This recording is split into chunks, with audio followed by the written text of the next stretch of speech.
Hey everybody, Andy Morrison here, welcoming you back to the Better Workdays podcast. I have a special guest joining me this week and next week, all right? The next two episodes are going to feature an interview with this special guest.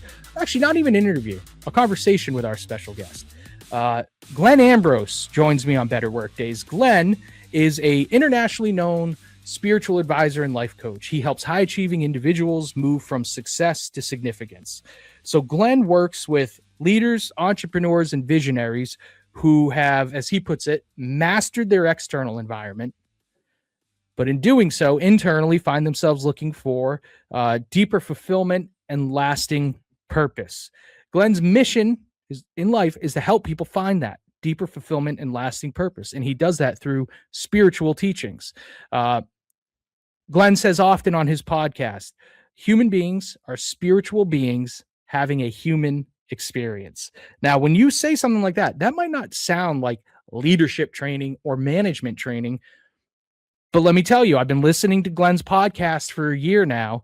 Glenn has helped me tremendously, despite the fact that he never said a word directly to me until this interview. So just from listening to his podcast, I have learned so much. And like we try to do at Real Custom Training, Glenn is all about taking these kind of perhaps abstract philosophies and ideas and concepts, some of which are like mind-blowing. Like Glenn's podcast sometimes gives me stuff to think about where I'm like, wow, that I really got to sit with that for a while. That's pretty wild and out there. But he takes the wild and out there and he boils it down and distills it, and he is all about putting this stuff into action, which, as you know, if you're a listener of Better Workdays at Real Custom Training, relevant, engaging, actionable, and lasting. That's what adult learning needs to be in order to work. Glenn nails that on the spiritual front as we try to nail it on the leadership front. And one of the things I want you to consider as you listen to the interview with Glenn is leadership development and spiritual development. Are they as separate as maybe I thought they were a year ago? Or do they perhaps intertwine more than we might think? And if so, what can those of us pursuing our leadership development and professional development, what can we learn and implement from spiritual teachings like folks like Glenn provide? One of the things, I wrote this down from the first episode of his I ever listened to. And he's talking here about spirituality and spiritual teachings. And Glenn says, we have to implement it, meaning the spiritual teachings. We have to implement it into our behavior. We have to interact with life differently. That is essentially the message we send to people at Real Custom Training. When we train people on leadership stuff, you have to implement it. The leadership concepts that we teach you, you have to implement it into your daily behavior. You have to interact with life differently, is what Glenn says.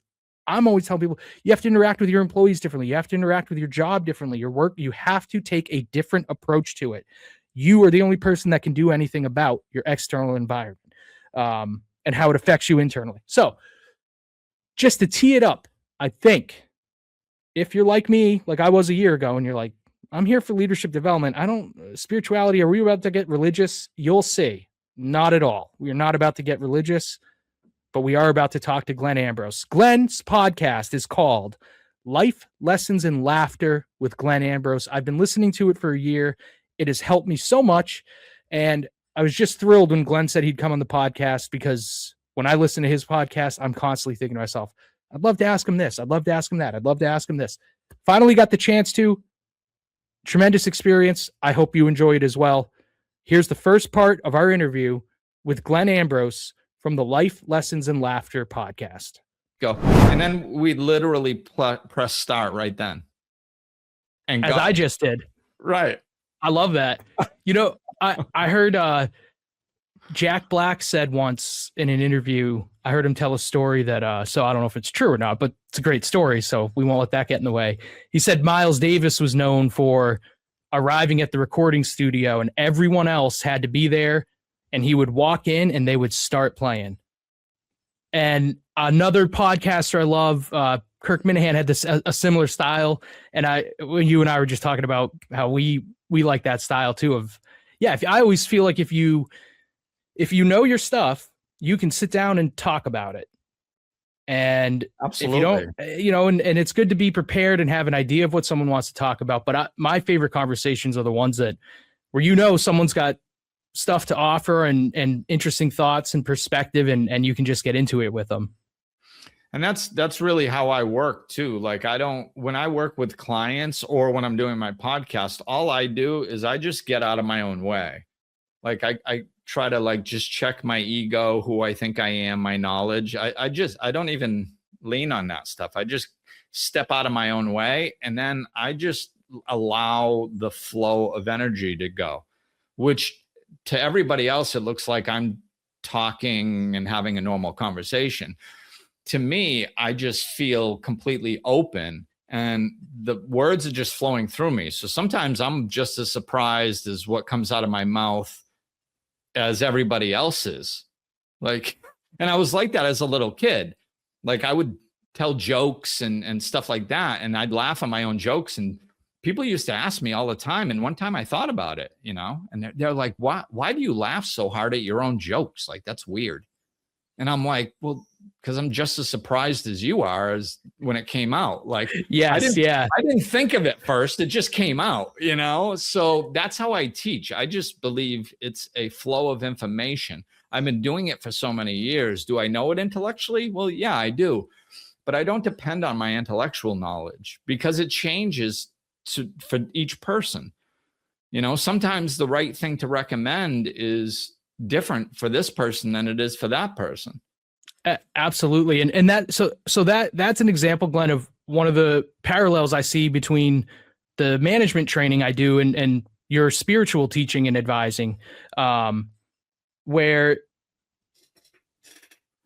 oh, I'm sorry, Glenn, what was the behavior you were describing?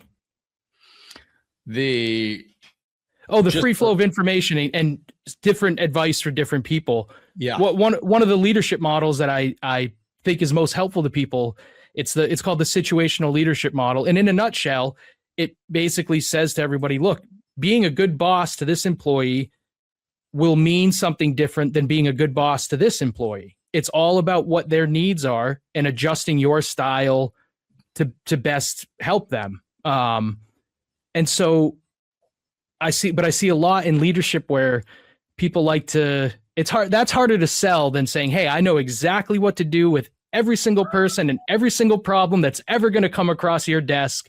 Do it my way, pay me and I'll tell you how to do it. And whereas to me, it's just not realistic in life.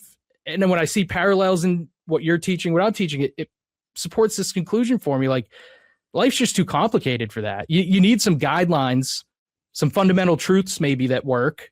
Sure. And then you got to just learn about it. As you and I were just talking about, you have a learning period, kind of sponge up everything you need.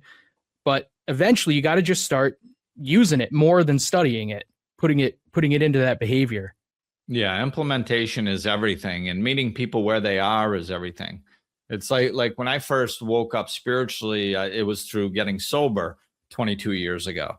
So when I got sober, I was very involved in AA and sponsoring people and stuff like that. And I saw it then, and then I saw it with my life coaching and spiritual advising clients also.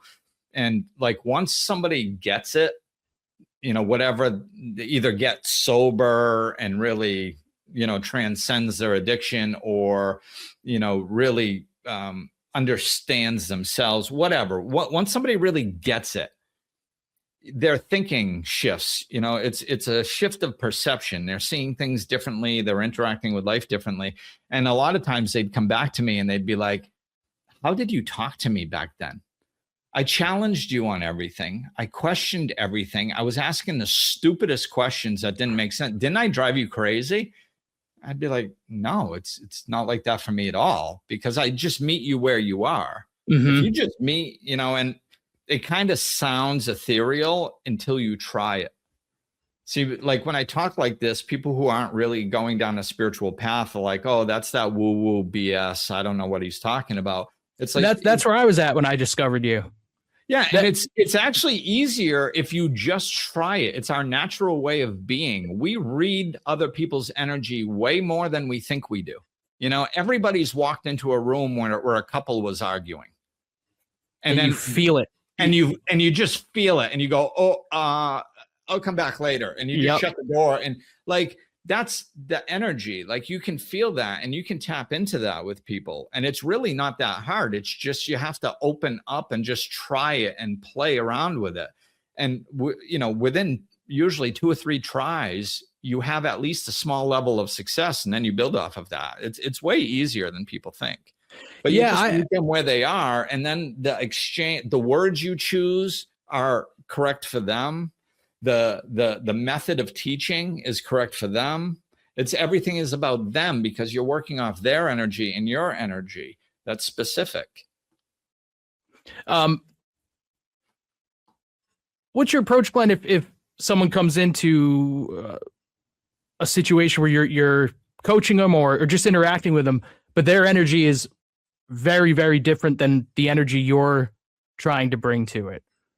So if somebody, say in my case with my customers, they might go into a situation where they're trying to manage their energy, be calm, supportive, but they're concerned the employee they maybe have to give bad news to is going to flip out, bring a very different energy. How do you meet someone where they are when, what if in the workplace, the energy they're exhibiting just can't be allowed? Well, yeah, there's, and like we were talking about earlier, it kind of depends on the situation. I mean, one thing I noticed back before I started my business, I was getting out of the corporate world and getting back into personal training just because the corporate world was killing me. So I was just like, I'm just going to get back into personal training until I can start my business, because I did that for many years. I was good at it. I liked the atmosphere better. So I was running around. So I was going to all the gyms in the area interviewing. So before I went, I was like, what's a good way to handle this interview? And I think this is also kind of, you might be able to use it in the scenario that you just described. Mm-hmm. And what I came up with was, well, I have to be calm. And I'm like, okay, well, if I tell myself I'm going to be calm, then I'm putting stress on myself to be calm, and that's not going to work. So I said, okay, well, what if I put my attention on making the other person that's interviewing me comfortable? I was like, ooh, that's good. Then I'll backdoor my ego because it's not about me. Mm-hmm. So I kind of skip past all my egoic blocks to staying calm in the situation, and all my mental blocks to going, well, no, this is important. No, I really want that. I bypassed all of them, and I didn't make it about me. I made it about them. So I went into these interviews just with the intention of making the other person comfortable. Because let's face it, I mean, if you're going on an interview for a job, you have the skills to do it or you can learn them. So it's not about who gives the best answer. It's about who the person, the interviewer, feels comfortable with. That's usually who gets the job, whether the interviewer knows it or whether they don't.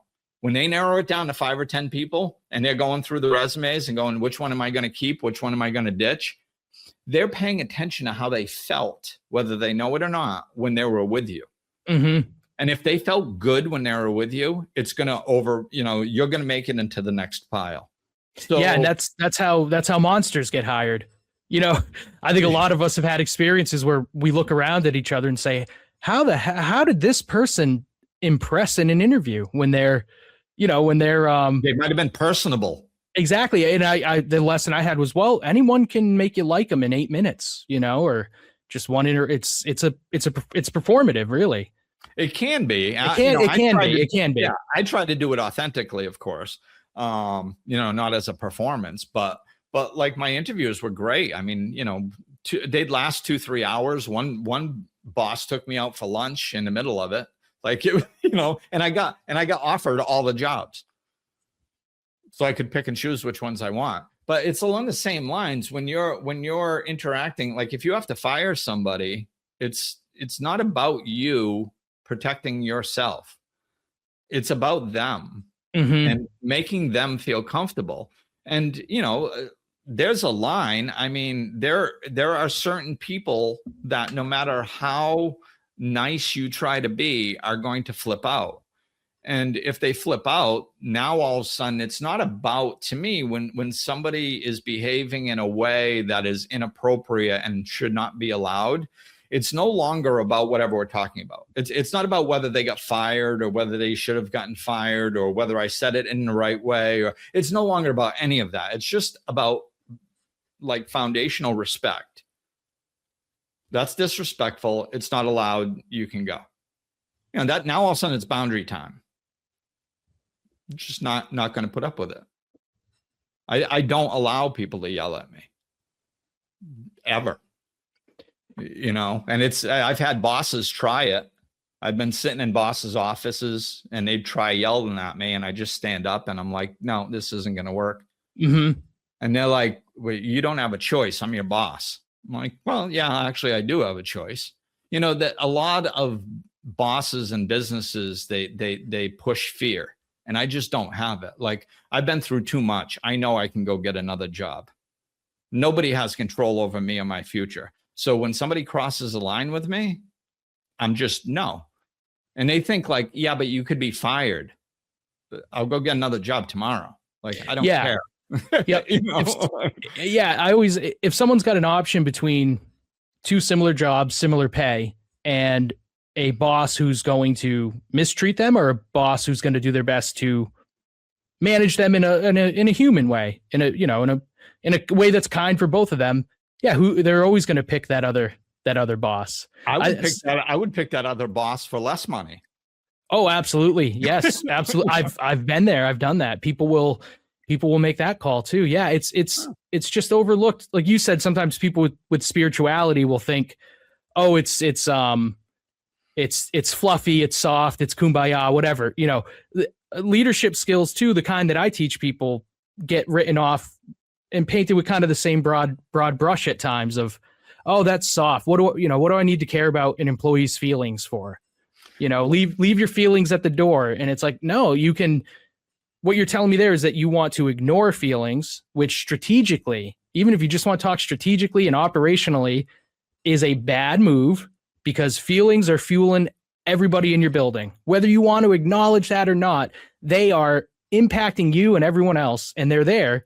And you should try to be, intelligent about them and learn about them, which we haven't always been taught culturally. Like, I'm 40. Yeah. I didn't get emotional regulation stuff in school, but I know my 9-year-old and 6-year-old are, and I'm like, oh, they're going to put me out of business, if their generation gets into the workforce and they've got all these soft skills that right now everyone's saying we need someone to come train people in these skills. I'll be out of work, but I'll be happy. Yeah. It's all, love is, I think, misunderstood. It's love and kindness and all the wonderful words. I think they're misunderstood because like love is the strongest energy in the universe. It's the most powerful, strong energy there is. And like, it's just, most people think that love is just a syrupy, like, let people do whatever they want and become a doormat. And that means I'm a loving, kind person. And I tell people all the time, no, that means you're a doormat. Like, love is not weak. Love does not allow people to walk all over them.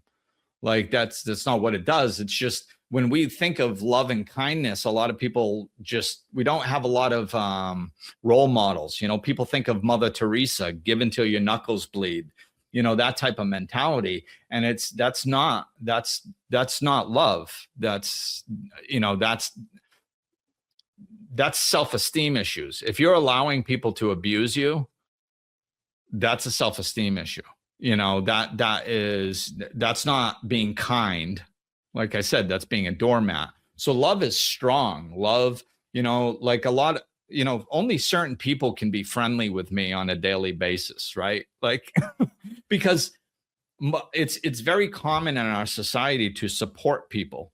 They go, oh, I have a problem with work. Oh, my boss said I wasn't working hard enough. Oh, your boss is a jerk. Oh my, don't you listen to him. You're a hard worker. You're a wonderful person. And all they do, they're just supporting them, and they're supporting them in their victimhood. And I can't do that with people I care about. If they come to me and they're like, oh, my boss said, I need to be working harder. I'm like, oh, well, do you?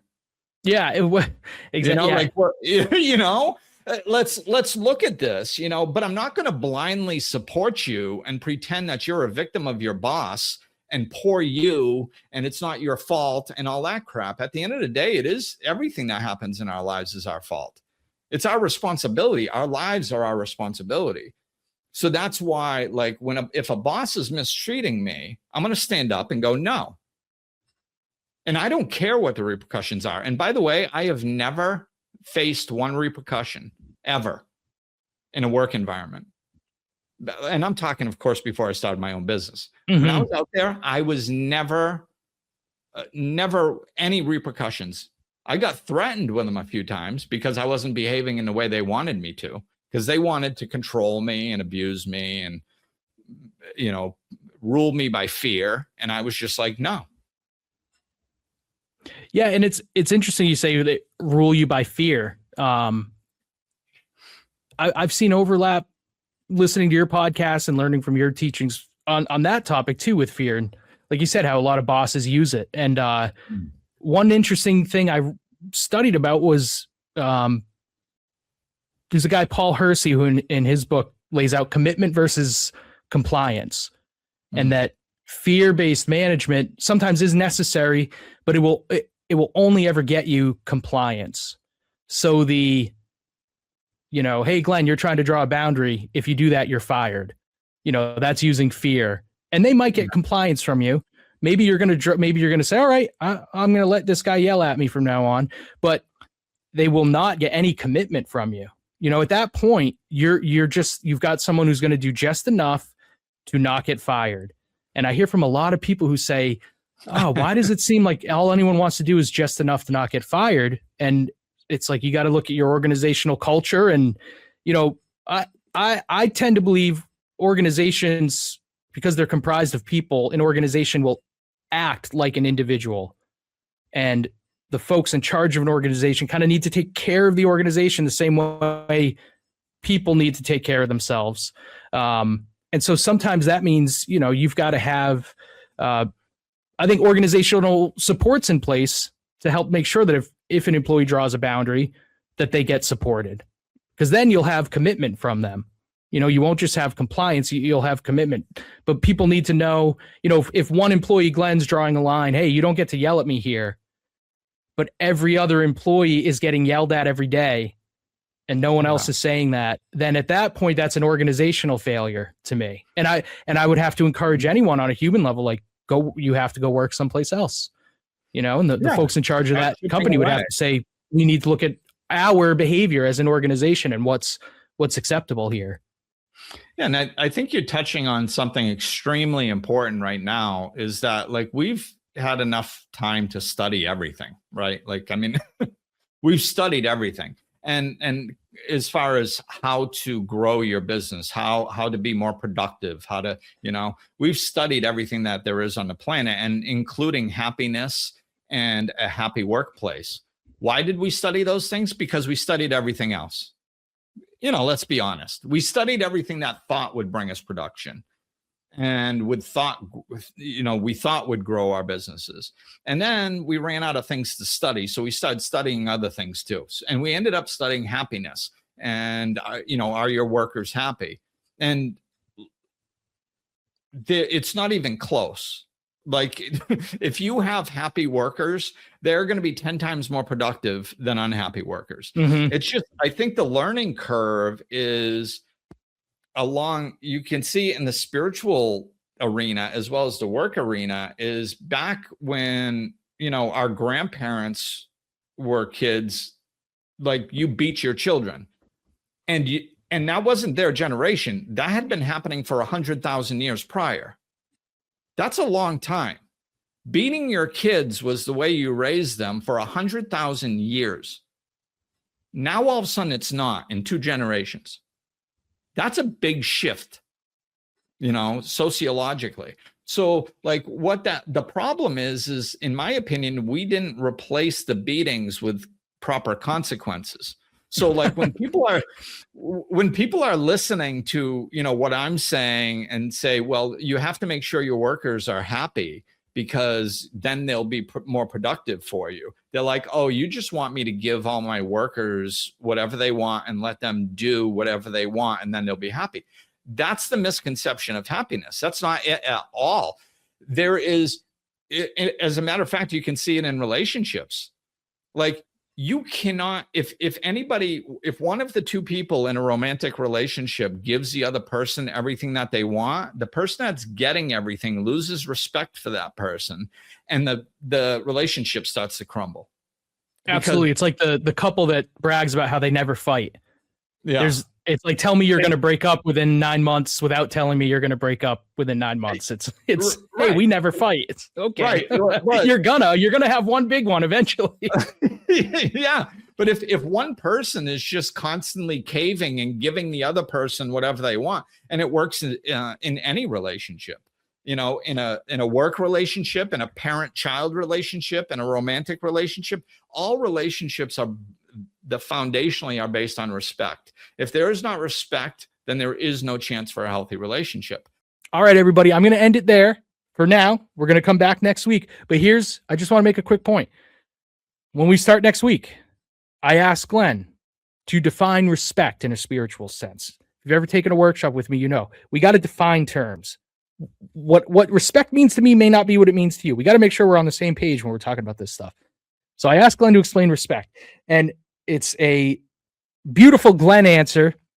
He has a wonderful analogy that he uses to explain respect, and it involves a toilet seat.